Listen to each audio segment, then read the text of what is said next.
Alam nyo, dati naaalala ko yung kabataan ko, kabataan ng mga kaibigan ko, na pag may mga crush tayo, di ba ang sarap sa pakiramdam na di mo maintindihan yung emotion na nararamdaman mo.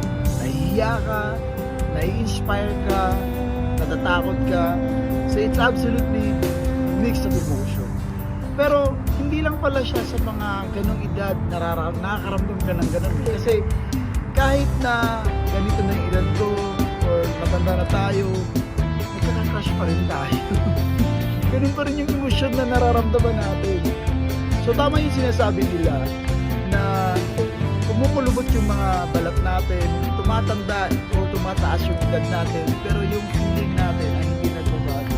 Para pa rin tayo mga teenager na nai-inspire, na nahihiya, natatakot pag may mga crushes tayo. Pero masarap lang kasi sa feeling kasi parang bata ka uli. Kinikilig lang talaga ako pag gano'n. At saka, syempre, tao lang tayo na alam ko, hindi siya magbabago. Habang tumataas yung edad natin, kumukulubot yung mukha natin, nakakaramdam pa rin tayo ng mga crushes.